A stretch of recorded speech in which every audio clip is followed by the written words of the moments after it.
The Battle of Brushy Creek, Texas Rangers vs. Comanche, 1839.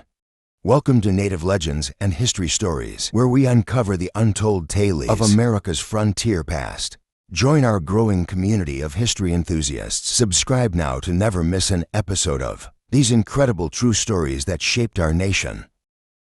The year was 1839. The sun was setting over Bastrop, Texas, casting long shadows across a landscape where death could strike at any moment. In this small village east of Austin, life appeared deceptively peaceful. Smoke rose from chimneys as families prepared their evening meals, unaware that they lived on borrowed time. This was the Texas Republic, newly independent from Mexico after the Revolution of 1836, but far from secure in its position on the bleeding edge of Western civilization.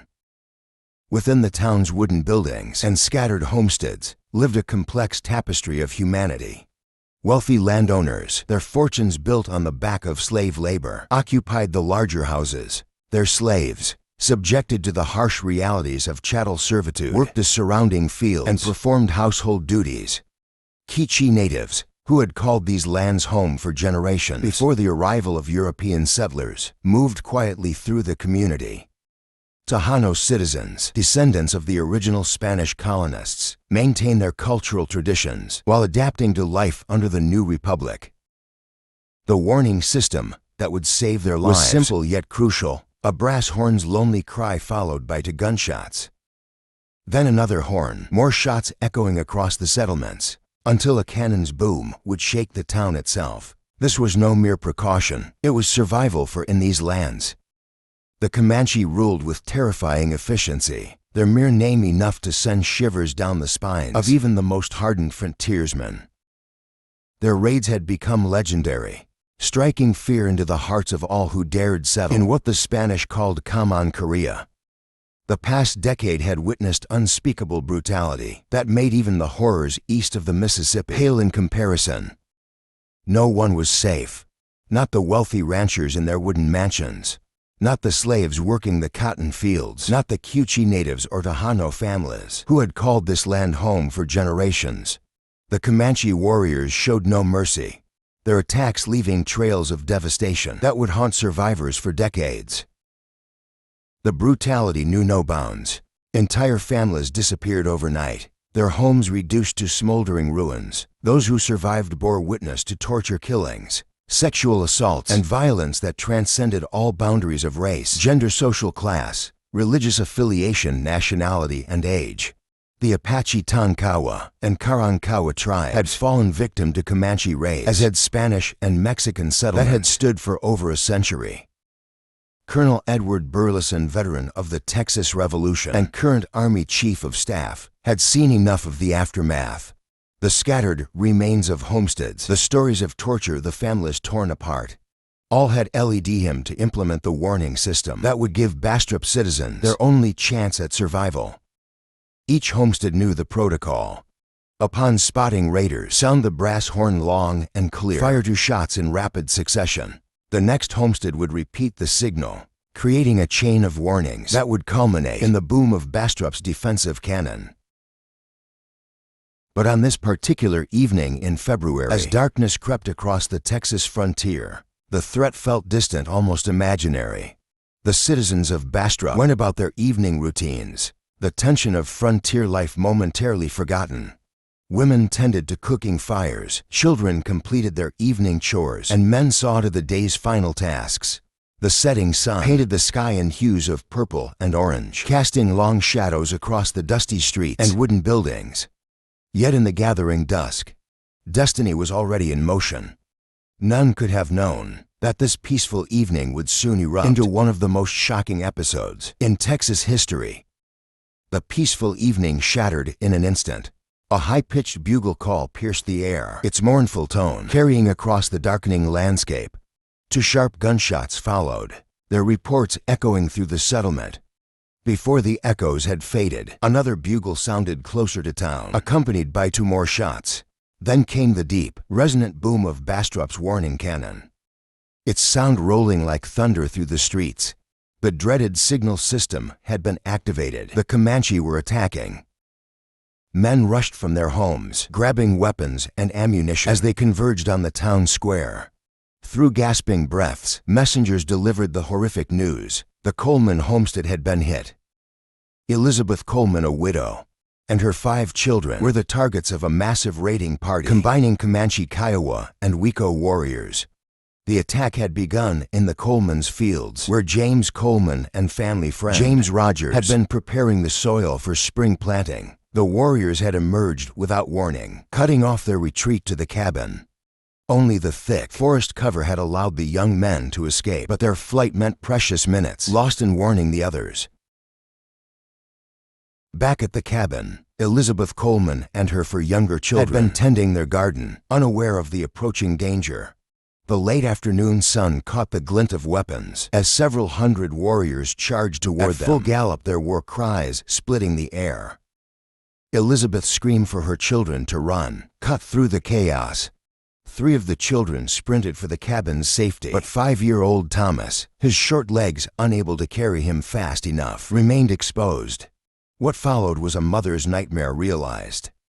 A warrior swept past at full gallop, snatching Thomas from the ground with practiced ease. Elizabeth's maternal instincts overrode all sense of self-preservation. She spun and lunged for her child, her fingers almost grazing his outstretched hand. The arrow that struck her throat had been loosed with deadly accuracy, but her determination allowed her to stagger back to the cabin. Inside, 12-year-old Albert Coleman was already moving with the decisiveness of a seasoned warrior. As his mother collapsed, blood seeping from her wound, he helped her bar the heavy wooden door against the thundering blows of the warriors outside. His young mind processed the situation with remarkable clarity. 3 guns in the cabin, limited ammunition, and the lives of his younger siblings in his hands. The first warrior to breach the door met instant death from Albert's precise shot. A second warrior fell back wounded, creating momentary confusion among the attackers. In that brief respite, Albert demonstrated both tactical thinking and brotherly love. He pried up the loose floorboards, creating a makeshift shelter. "Get under here," he commanded his terrified siblings. "Don't make a sound. Don't come out until you hear English voices. Promise me." The battle resumed with increased fury. Albert moved between firing positions, reloading and firing with such speed and accuracy that the warriors believed they faced multiple defenders. His shots rang out in a steady rhythm. Aim, fire, reload, repeat. Each time the warriors attempted to rush the door, Albert's fire drove them back. The cabin's logs were scarred by arrows and bullets, but the young defender held his ground. Minutes stretched into what seemed like hours. Albert's ammunition began to run low, but his determination never wavered. He fought with the strength of a man 3 times his age, drawing upon reserves of courage that would become legendary in Texas frontier history. But even legends can fall. A warrior's bullet found its mark, striking the young hero in the chest. As his lifeblood ebbed away, Albert's thoughts remained with his hidden siblings. With his final breaths, he called out to them one last time, reinforcing his instructions to stay hidden and silent. Then he slumped beside his mother's body, having given his life to save his family. The warriors, after their costly assault on the cabin, took young Thomas and moved on to their next target, the nearby farm of Dr. Joseph Robertson. The Robertson farmstead stood empty of its owners, but the Comanche raiders found other targets. 7 slaves denied the basic right of self-defense, without access to firearms, could offer no resistance. The warriors swiftly bound their captives, adding them to their growing count of prisoners, destined for a harsh life in Comanche, Korea. As the sun climbed higher in the afternoon sky, John D. Anderson approached the Coleman homestead, the unusual silence drawing his attention. An experienced frontiersman, he noted the absence of typical farm sounds. No livestock, no voices, no movement. The scene that greeted him inside the cabin would haunt him forever. The bodies of Elizabeth and Albert Coleman, the floor scarred with bullet holes and stained with blood, telling the tale of the desperate last stand. Then came a sound that stopped his heart, a faint whimper from beneath the floorboards. Anderson discovered the 2 surviving children, still faithfully following their brother's final instructions to stay hidden until they heard English voices. Time was of the essence. Anderson knew the raiders could return at any moment. He quickly lifted the terrified children onto his horse, positioning them securely before him. Then began a desperate 12-mile ride to Wells Fort, every hoofbeat carrying them closer to safety, as Anderson constantly scanned the horizon for signs of pursuit. At Wells Fort, the children's story sparked immediate action. Runners dispersed to neighboring settlements, their warnings creating a ripple effect across the frontier. In Bastrop, the men who answered the call found themselves under the command of Jacob Burleson, brother to the renowned Colonel Edward Burleson.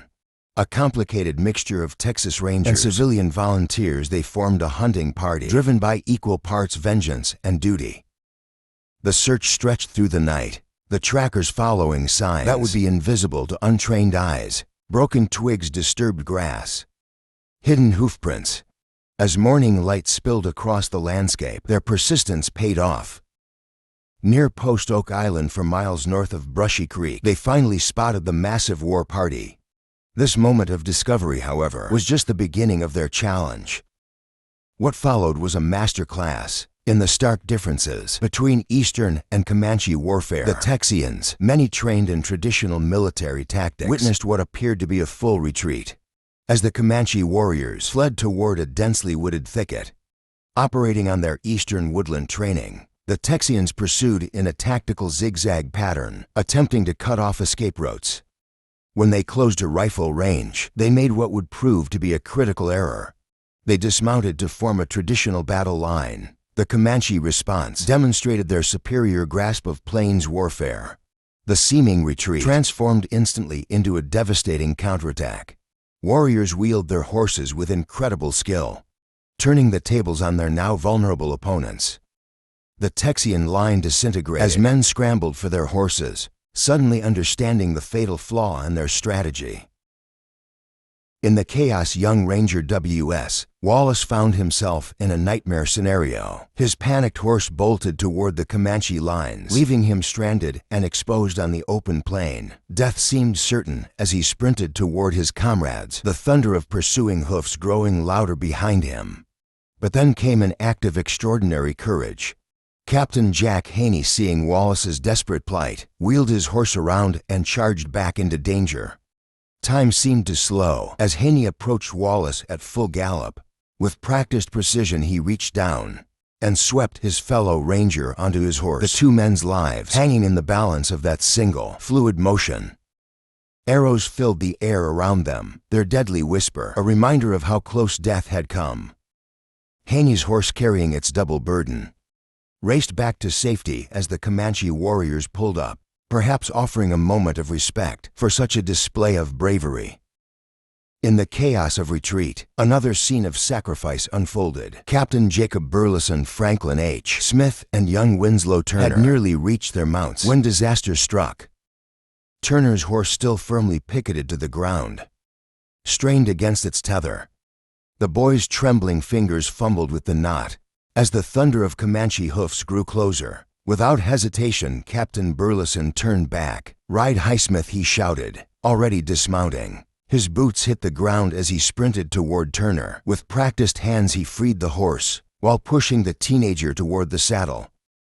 Turner scrambled up and spurred his mount to safety. But in those precious seconds of rescue, Burleson had sealed his own fate. Just as his fingers grasped his horse's reins, a shot rang out. The bullet struck him in the back of his head, and Captain Jacob Burleson, veteran of countless frontier battles, fell face first into the Texas soil. The Rangers retreated 3 miles toward Wells Fort, the sound of Comanche victory cries echoing in their ears as their horses heaved for breath. The men's minds tortured them with knowledge of what was happening to their commander's body. They had all seen it before. The ritualistic mutilation the Comanche believed would weaken their enemies' spirits in the afterlife. Stories of such discoveries had haunted frontier settlements for years, whispered around fires, as warnings of the price of failure. Anger and shame warred in their hearts. Some wanted to return immediately. Others counseled caution. The debate grew heated, fingers pointing, voices rising, with accusations of cowardice mixing with calls for vengeance. Then hoofbeats approached. Not the dreaded sound of Comanche raiders, but reinforcements. 30 Rangers and volunteers galloped into view, led by Colonel Edward Burleson. The colonel's face hardened as he learned of his brother's fate. Grief transformed instantly to iron determination as he took command of the combined force, 84 men now united in purpose. They rode back toward Brushy Creek, past the thicket where the ambush had sprung. They found Jacob Burleson's body, confirming their worst fears of its treatment. Each man who saw it felt their resolve strengthen. Beyond the thicket, the landscape opened to reveal a formidable sight. The Comanche and their allies had claimed the high ground, arranging themselves in a massive horseshoe formation atop a plateau overlooking Brushy Creek.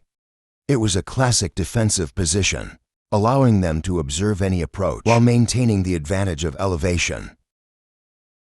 Colonel Burleson studied the terrain through narrowed eyes. Years of frontier warfare had taught him to read landscapes like military maps. He divided his force with tactical precision. Captain Billingsley would lead half the men in a frontal assault from below, while Captain Rogers' contingent would use a hidden ravine to strike from behind. It was a sound strategy on paper, but the reality proved more challenging.